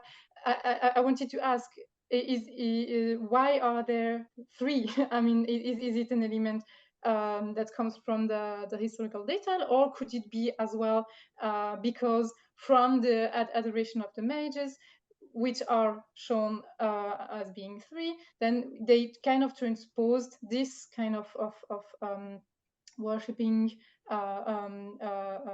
composition into this particular context. I think there are lots of really interesting motifs here in this specific image that could maybe let's say nourish the reflection on co-production, if we can, because I really don't know this context well, so I don't want to jump too fast into the reflection and propose that you directly compare Roman sarcophagi with this kind of manuscript, but maybe it could be something to explore. I don't know. Yeah, thank you. And it's of course not only sarcophagi; it's also mosaics, and so you do not have to go to only this context. Well, but for example, Ravenna has a very nice scene of an course. emperor seated in Rome power too. with the curtains right next to him in these arches. Yeah. But that's the provinces adoring the emperor, not the Magi. And I would say there's a whole political iconography that this draws on that is maybe more directly relevant in this case than the Magi, although the three, but even the three is also an old tradition for political iconography. But the point is still very strong. And in fact, one of the manuscripts that the Persian manuscripts of Rashid ad-Din's history include illuminations of the birth of Muhammad, in which Muhammad is represented as being adored like the adoration of the Magi, drawing directly on Christian iconography. So one could definitely develop your point in all kinds of interesting directions. Zvi, shall we proceed with the next? Please. Okay. Yeah. So Jonathan, please. Yes, thank you. Can everybody hear me okay? Yeah. Okay.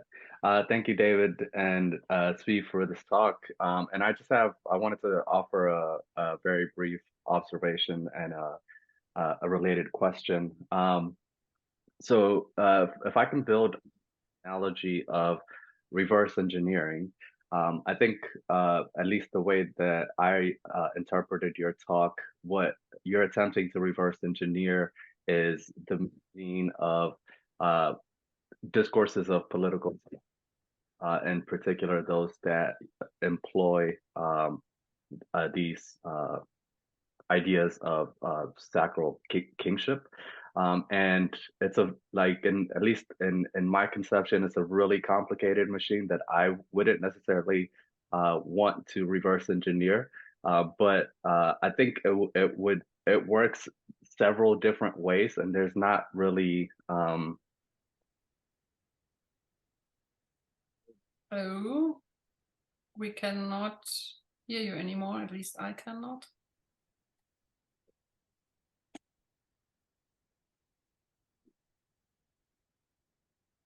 Can the others hear? Can someone tell me if you can, Jonathan? No, perhaps he accidentally muted himself. Yeah, Jonathan? There's no sign of muting on his screen. Can you hear me okay now? Yeah. Better. I think it's just 3 sentences. I think you have to. Okay. So I'll build on building on your analogy of reverse engineering. What I was or one of the things that struck me was how different each rhetorical strategy was, where in certain cases the claims for sacral kingship were made through cases for descent, like an actual biological descent from, whether it's like the line of King David, or that really interesting piece where the claim was made that Alexander is part of the heredity line from Japheth, and even the connection between Queen Elizabeth and Muhammad, and then in other cases, it's really claims through prophecies that, like, at a certain point in the past, God had revealed that a certain someone would come to take kingship, and in other cases, it's really these real spontaneous moments where an external force comes from the outside, whether it's the Syrians or the Persians or the Mongols. And as soon as they arrive, the claim is made that these are really instruments of God, right? Like that line that are not all my commanders kings. And so, like, the machine seems to be working through different rhetorical strategies. But one of the things that I find really interesting is the difference between moments where the claims for sacral kingship are made in order to legitimate some rule, and moments where in Judaism, Christianity, or Islam, moments where that doesn't happen. And instead of saying that whoever's in charge is really kind of sanctified by God, you have the kind of New Testament claim that, we're sort of living under illegitimate rulers, evil rulers, etc.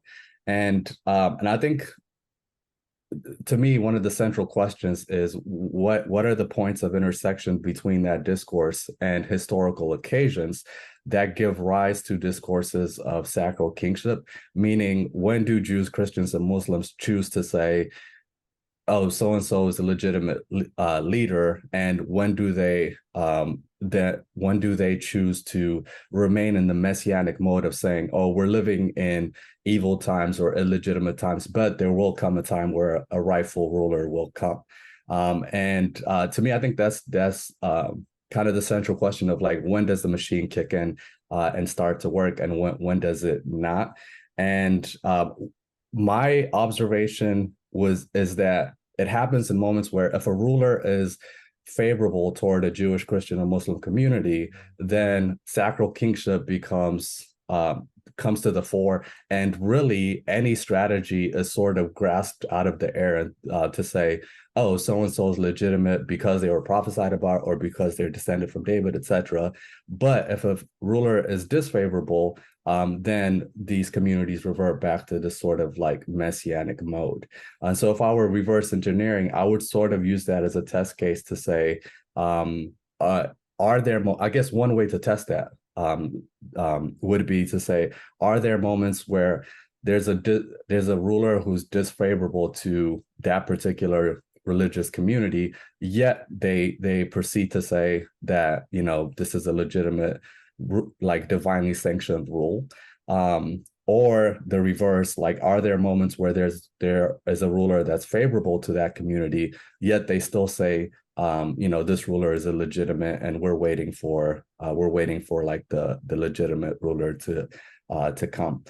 So I guess my question, if I had to summarize what I'm trying to say, is, like, have you come across passages or different historical artifacts or moments where it doesn't really fit that mode, where it sort of breaks the mold of legitimizing a ruler who's disfavorable to that community, or delegitimizing a ruler who is favorable to that community, or even if or whether or not you think that's a useful strategy for attempting to figure out when and why Jewish, Christian, or Muslim communities make these claims for sacral kingship when they do.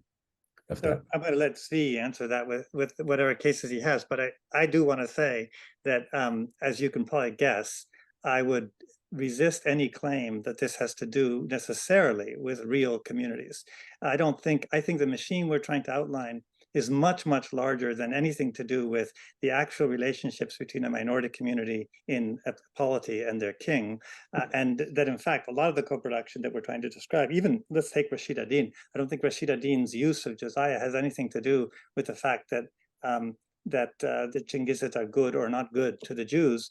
And I think that the very notion of charismatic lineage and the way that it's applied, say, to the Mongols, owes a great deal to Mongol thought, and it also owes a great deal to these authoritative texts, and it's entirely independent of what their politics is towards any particular group. So this insistence on the real is what I would resist. And that's why I would broaden the machine and say it applies everywhere. It's not visible. And the minute we try to say that co-production only takes place when the real representatives of a real tradition are there deploying the machine, I think that's far too narrow a view. But that would be my response. I think C will have a much more historically inflected one and less dogmatically committed.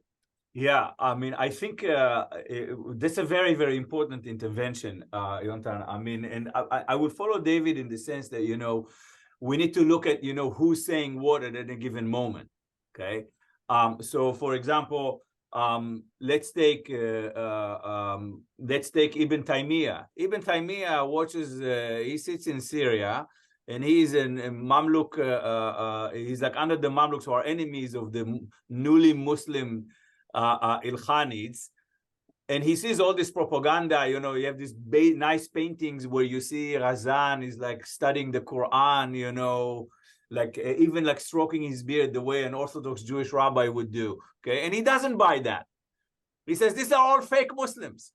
Okay, and he, by the way, coins something that is resuscitated only in the 20th century. He says, well, sometimes a Muslim ruler is not a good Muslim ruler. Okay, sometimes he's in fact an infidel, which is huge when, the Islamic world in the 20th century is full of people who are not necessarily good Muslim rulers.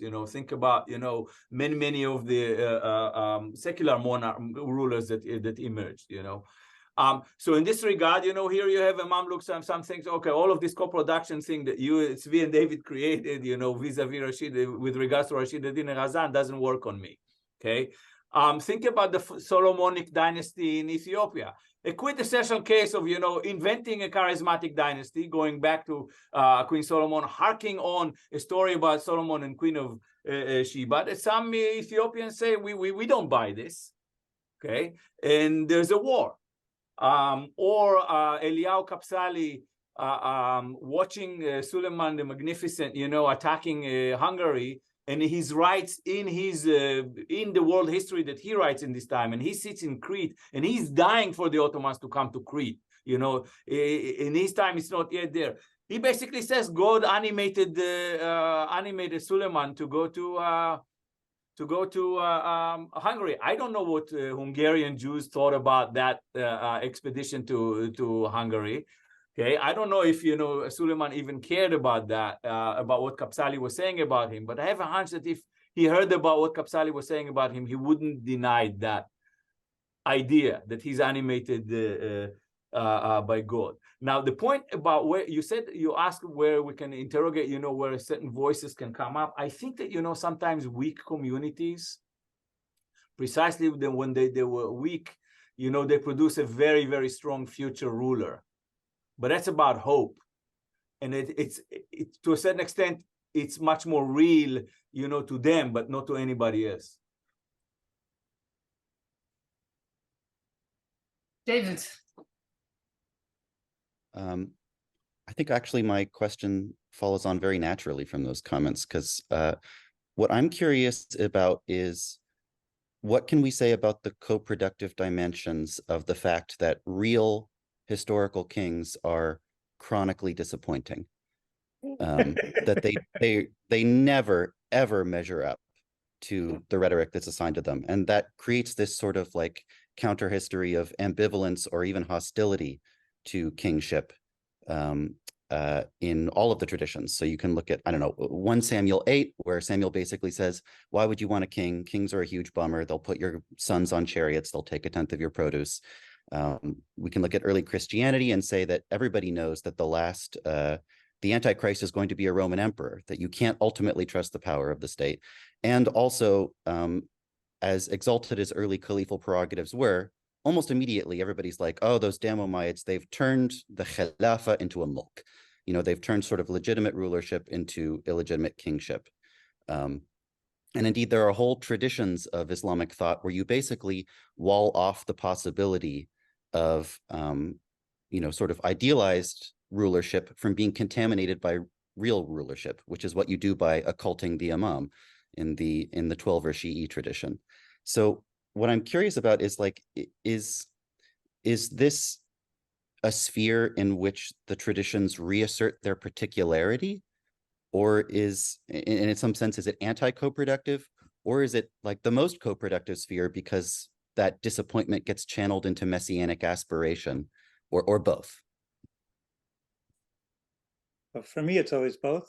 And there's no moment in which both those forces aren't present, meaning for every claim to be a rightful king in a co-productive way. So, for example, I think of every Christian king of Spain from the 12th century on presents themselves as an enemy of the Jews, and every Christian king is critiqued by their own subjects in Spain from the 12th century through Isabel and Ferdinand as Jewish, Judaizing. So both of those are always present, and they're both co-produced.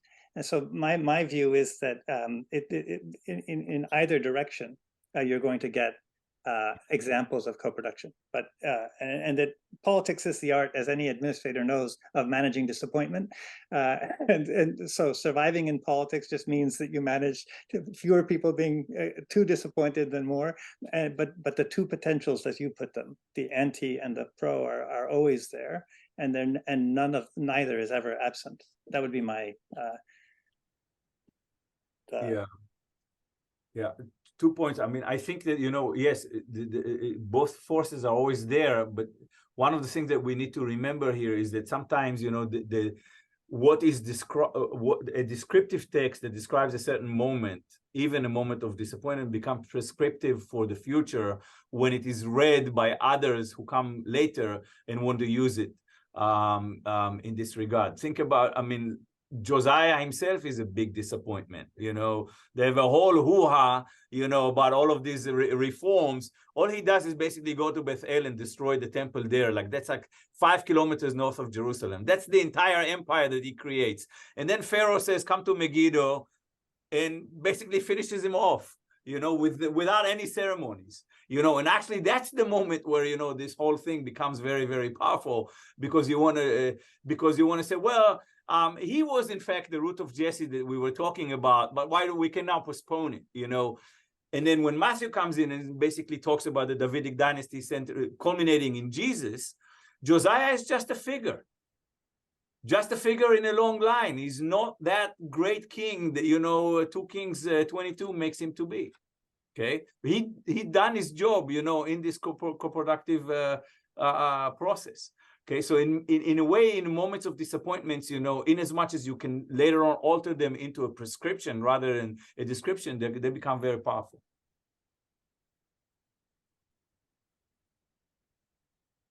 Jillian. Thank you. Yeah, I think my question is showing that I'm thinking along similar lines, especially to David's question just now.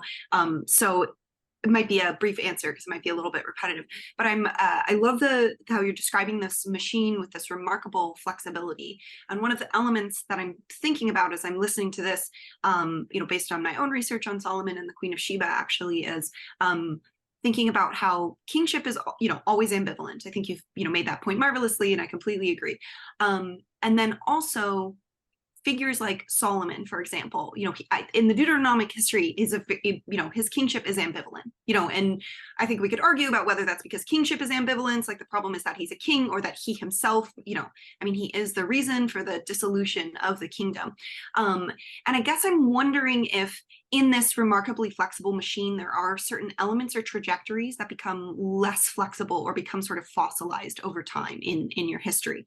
Because my sense basically is that, you know, the Deuteronomic history is quite is ambivalent about Solomon in a lot of ways. There's like a critique, even as the praise of him is embedded within the text. But then, you know, especially by the time of the Quran, like there's less ambivalence, markedly less ambivalence in that way, that he's like oftentimes valorized as a king, thinking about John Reeves' work, right, as a sort of seems to be like maybe like a mythic complex around Solomon. So I guess maybe the two parts to that question, does that sound correct to you? Like, does that bear out in your sense of it? And then the second part, yeah, would be, do you see figures like that, or certain figures or ideas solidifying or fossilizing into particular things, or yeah, basically just trying to understand, like, within the flexibility, there are certain things that are going to be stable in different ways, and maybe just wondering if you could speak to that as well. It's a beautiful question. It's very much like Sarah's question, I think, too. And I would say one of the things for me that's amazing is how texts become key texts in these debates. And those key texts then get read in ways that are absolutely astounding to me. So, for example, the City of God, Augustine, is maybe one of the most fundamental explorations of the themes that Zvi and I have been talking about, even though we didn't mention it today. And one of the curious things about the City of God is it tries very hard to maintain both one form of legibility of divine history and a very kind of strong illegibility of history in the Saeculum, which would make any rightful kingship impossible, right? Cain is the founder of cities. Every earthly monarch participates in that.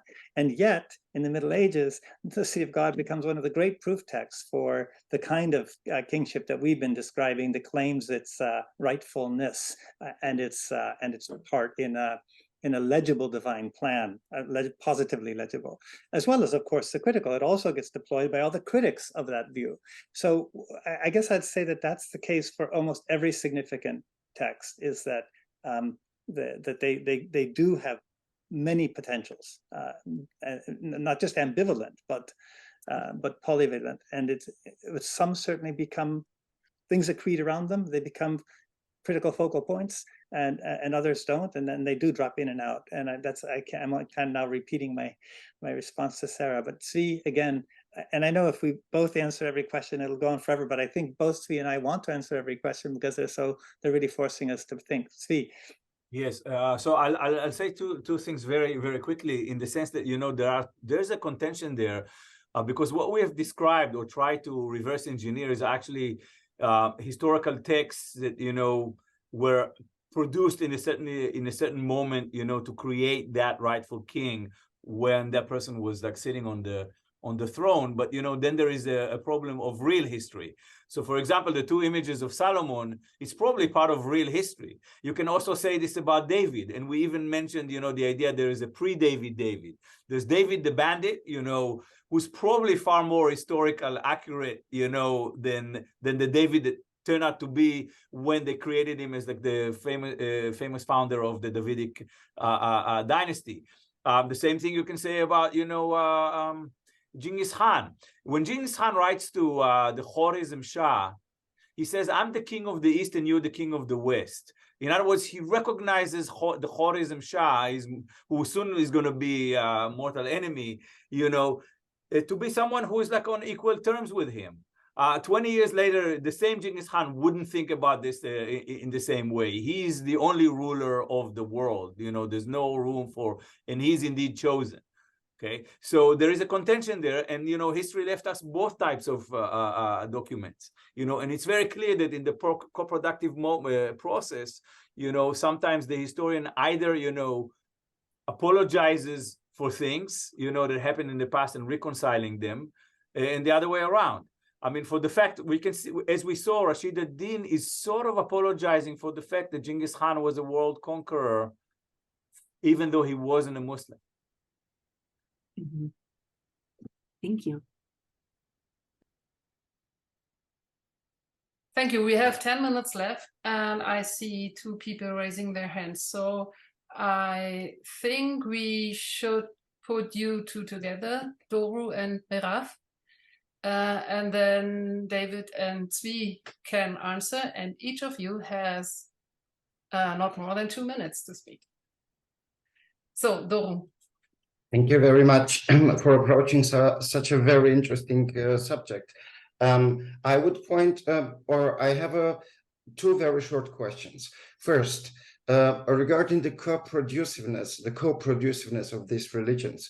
So I would formulate in the following way: given the fact that the majority of cultural religious concepts, they are the results of mostly fiercely discursive activity in a given society, we could say, or we could come to the conclusion that almost everything is a co-produced reality. And now comes my question: would you like to single out this co-produciveness or co-product of the three religious monotheists, religious monotheists, yeah, or is just one of the innumerable concepts, religious, cultural concepts which emerges in interdiscursive or indiscursive activity, and as such is a co-produced reality? That's first question. And the second one is, I missed a bit the Rabbinic Judaism, and I would like to ask, in which way does the Rabbinic Judaism participate in this produce or co-produciveness of these concepts? Thank you very much. Thank you, Mirav. Thank you both for a fantastic presentation. Just very briefly, it made me, I was thinking a little bit of work that I did in recent years on actually modern stuff, and thinking how in modern days we might find the production, reproduction of texts, and not just texts, also archaeology, and it's the role it plays in recreating or reestablishing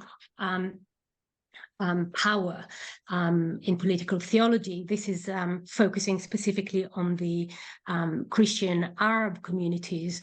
So some work that I did in Palestine, Israel-Palestine, in fact, in Jerusalem, in recent years, they retranslated the Bible, a great project of working on a little bit of censorship and a little bit in very much a Lutheran tradition, but producing the text by removing the words Zion, Israel from the biblical text, which created great disturbance in the community.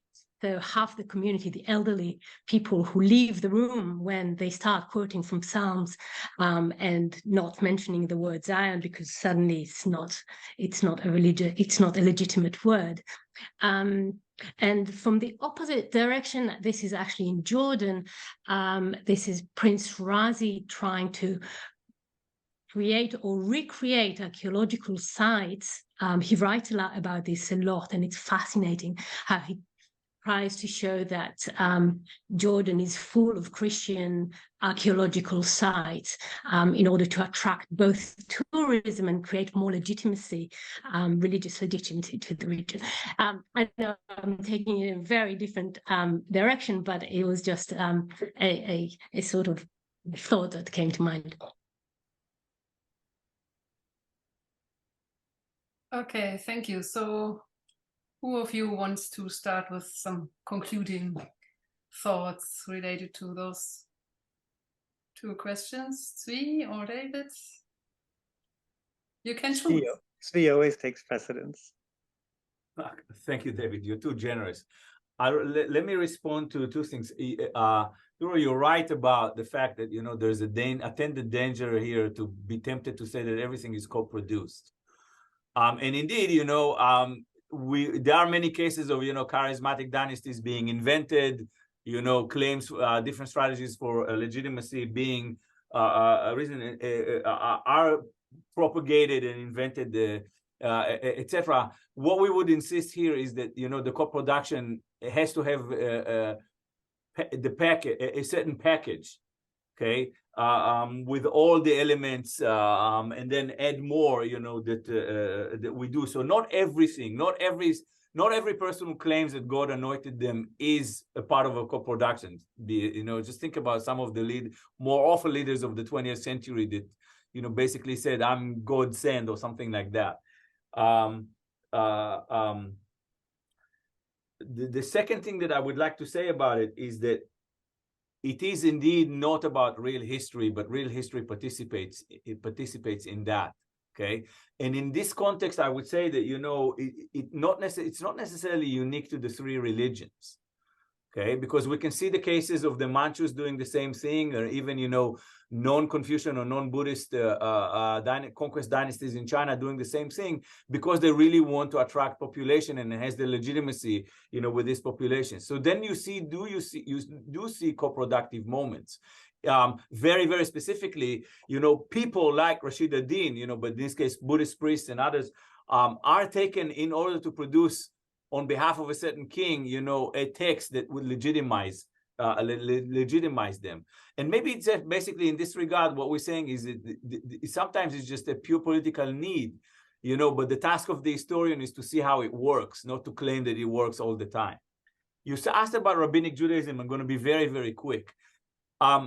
Rabbinic Judaism, in as much as we talk about the sages of the Mishnah, then I would say that the cycle of stories of the relationship between Yehuda Nasi, or Judah, the compiler of the Mishnah, and Antoninus Caesar, where at some point they are even described as sleeping in the same bed. I would say that this is something that is co-produced. There is an attempt of the Mishnah to present, Yehuda Nasi as some sort of an equal to Antoninus and their relationship. So symbiosis. The Mishnah also converted half of the most evil rulers, and turned them into Jews. Okay, think about the tale that Rabbi Akiva is descendant from Haman, and Nero had this Jewish descendants, etc., etc., etc. So that's within. If you talk about Rabbinic Judaism with that, I could find cases, although I would be very, very hesitant to make any intelligent comment about them. Then there are rabbis, okay? Later rabbis. So I gave the example of Kapsali. That's not exactly co-production, but he uses the tools of co-production to co-produce Suleiman the Magnificent as a great ruler for Judaism. Al-Kalai in 1840 was very, very excited with Abdul Majid and the Tanzimat, okay? For him, this was the beginning of what later Zionists would call Zionism, although I beg to differ. He did see Abdul Majid and the Tanzimat as a moment in Ottoman history that would be favorable to Jews and ushering a messianic period. Yeah. David, my Swiss watch tells me you have exactly 1 minute.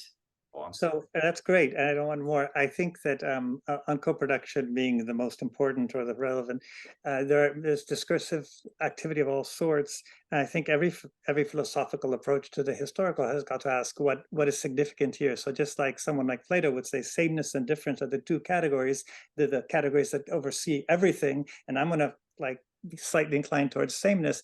I would say that for certain kinds of questions, co-production is absolutely the key. And the reason I think I choose to incline to it in the present is because I think that there's too much work done that ignores the co-productive aspects of these questions. So it's just a heuristic inclination, a Galenic inclination towards the opposite extremes of the disease that afflicts the collective intellect that motivates our focus on co-production. It's not co-production is the only thing, or that it is everything, any more than any category of observation. Particularity, universalism, sameness, difference is more important than the other. It's just the question, what's it more important for at a given time?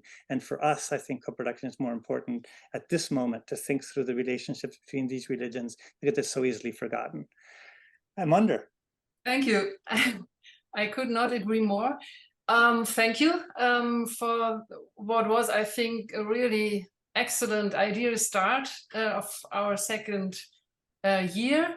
Thank you for the presentation, for the discussion. I think both presentation and discussion will help us refine and sharpen our notion of co-production in the year that is ahead of us. Thank you so much. Our next open seminar, so yeah, you cannot hear it, but of course you can see the applause. Our next open seminar will be with Johannes Heil on how Jews became Jeromes, the literature of pre-rabbinic Western Jews and its Christian adaptation, on October 16. And we hope to see all of you in October. Thank you again. and have a good Thanks, day. Svi. Very much. Thank you, David. Thank you all. Thank you.